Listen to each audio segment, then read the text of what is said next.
नमस्कार, मैं प्रकाश world grade में आपका स्वागत है। अभी अभी एक नई खबर आई जो महिलाओं को मोदी सरकार ने तोहफा दे डाला। अभी अभी नई खबर आई जो मोदी सरकार ने महिलाओं को तोहफा दे डाला और यहां तक कि नहीं, बहुत बड़ा तोहफा दिया। इससे अपने आप को नहीं समझा, इससे अपने आप को नहीं समझा इतना बड़ा तोहफा देने जा रहे हैं, मेरी जेब खाली हो जाएगी। क्योंकि भारत में एलपीजी गैस सिलेंडर के दाम 200 रुपए गिर गए, जिससे देश की महिलाओं को अधिक फायदा हुआ। केंद्रीय मंत्री, महिला विकास मंत्री स्मृति ईरानी ने कहा कि गैस सिलेंडर पे महिलाओं को 400 रुपए का फायदा हुआ। अभी तक उज्ज्वला योजना अंतर्गत सिलेंडर, चूल्हा सब फ्री में दिया, लेकिन बाद में लूटने का काम किया। यही लिए अब की जीडीपी ग्रोथ कर गई और देश में आर्थिक तंगी नहीं हुई। तो क्या गैस सिलेंडर के दाम 200 रुपए कम होने से जीडीपी गिरेगी या बचेगी? सरकार इस पे अपनी सोच नहीं की, सिर्फ आगे की सोच बढ़ाई कि हमको इस तरीके से माहौल में लाएंगे तो हम महिलाओं को समझेंगे तो हमारी सरकार फिर से बनेगी, मैं फिर 5 साल के लिए मैं फिर से लुटाई करूंगा। आप देखते होंगे क्या अभी तक सरकार ने 9 साल, 9.5 साल हो गए, उसके बाद क्या महिलाओं के रक्षाबंधन त्योहार नहीं हुए? आप समझ सकते हैं क्यों? क्योंकि इन्होंने रेट इसीलिए कम किए हैं क्योंकि सरकार के कुछ ही दिन बचे, अब गैस सिलेंडर सस्ता कर दो, महिलाओं को रिझा दो, वोट फिर से ले लो। दूसरी बात, यहां तक कि डीजल पेट्रोल के दाम जिस तरीके से 2014 से पहले आज रेट की बात करें तो कच्चा तेल सस्ता है, रिफाइनरी से अगर निकालें कच्चा तेल सस्ता है, 44 से 46 रुपए पड़ता है, लेकिन यही 92-91 में मिलता है। पेट्रोल की बात करो तो 100 के पार निकल जाता है। तो क्या एक जीडीपी, अब जब यहाँ से इतनी टैक्स की वसूली होती है, सरकार हमारी घाटे में है या मुनाफे में? आप बता सकते हैं। देश को लूटने में कसर नहीं छोड़ी, देश को लूटने में कसर नहीं छोड़ी, फिर से सरकार सत्ता में आने वाली है। अब रही बात इंडिया की तो ही बैठक हुई, लेकिन इसमें 2 ही बैठक से 56 इंच वाले शेर का, जो 56 इंच वाले शेर का सीना था वो बेचारा दबने लगा, क्योंकि 2 ही बैठक में। अब कहां गए हमारे सम्राट 56 इंच वाले? क्यों गिरा दिए पैसे? भारत की जीडीपी गिरेगी नहीं गिरेगी?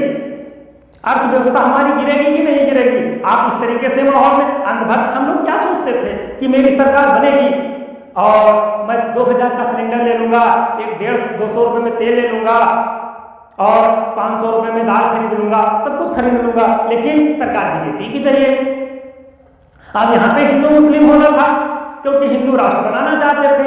खतरे में सरकार नहीं, खतरे में हिंदू नहीं, क्योंकि आप लोग जानते हैं क्योंकि ज्यादातर भारत में मुख्यमंत्री हिंदू, ज्यादातर डीएमएसपी हिंदू, ज्यादातर सांसद विधायक हिंदू, और रही बात खुद प्रधानमंत्री हिंदू। खतरा भारत को सरकार से, मुस्लिम से नहीं, खतरा तो भारत के संविधान से है। भारत में जो है भारत का संविधान, ये खतरे में, हिंदू खतरे में नहीं है।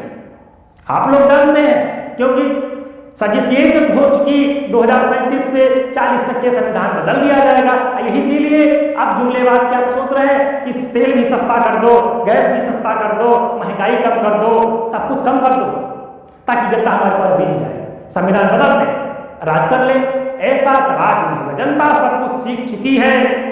आप इस ख्याल में मत रहिएगा क्योंकि जनता जवाब देगी, आपको तत्काल देगी। 2024 आने दो, क्योंकि इंडिया वर्सेस इंडिया नहीं, इंडिया की जीत होगी और आपसे जवाब जरूर मांगा जाएगा।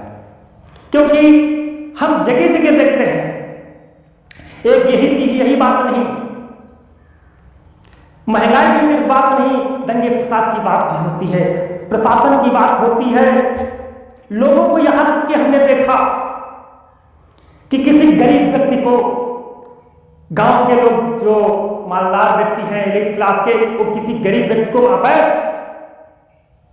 रूप से फंसा करके जेल भिजवा देते हैं। ये सरकार का प्रशासन है, जांच नहीं होती है। अभी देखें मामला खैराबाद का आया, जो गांव के लोग उस बेचारे परिवार से थोड़ा मनमुटाव था और गांव के लोग पुलिस वालों से मिलकर के उसको फर्जी गांजे तस्करी और चरस वो नाशक क्या कहते हैं नशीले पदार्थ के विरोध में पकड़ लिया। पकड़ते पकड़ते काफी देर तक रोका रखा। तो ये शासन की बात है, जांच करते कि बेचारा पीता कि नहीं पीता, खाता कि नहीं खाता, कितना है। बड़े बड़े लोग आए, शासन क्या करता है? जिनके पास काफी व्यापार लंबा है, सैकड़ों कुंटल उनके पास चरस गांजा अफीम है, उनको पुलिस वाले नहीं टच करते हैं। वो गरीब व्यक्ति जो मजदूरी करता हो, पीता हो, वो बेचारे कोई जरूरी नहीं खाता है, पीता है। अगर पीता है तो क्या पता अपनी मर्ज के लिए पीता, तब उसको गिरफ्तार करने के लिए, पैसे वसूलने के लिए काम होता है। ये शासन है देश का, ये योगी राज का शासन है, मोदी राज का शासन है। ऐसे ऐसे शासन में, ऐसे ऐसे देश में बात कर रहे हैं। तो दोस्तों, इस तरीके के माहौल में आप किस तरीके से माहौल में रहना चाहते हैं, आप अपना खुद बता दीजिए और अपने आने वाले चुनाव में आप बताएंगे, क्योंकि 2024 नजदीक है। आप खुद अपने भविष्य को चुने। मैं ये नहीं कहता किसी एक पार्टी का, जिसको आप समझे कि उचित है, मेरे देश का हित करेगा, भारत देश को चलाएगा, संविधान के थ्रू लाएगा, सबको समानता दिलाएगा, तो आप उसमें चुनाव करें। और मतदान मतों का है, अपने मत का प्रयोग करें। तो दोस्तों, मेरी जानकारी आपको अच्छी लगे तो चैनल को सब्सक्राइब करें, शेयर करें और बेल आइकन घंटी जरूर दबाएं। जय हिंद, जय भारत, जय हिंद।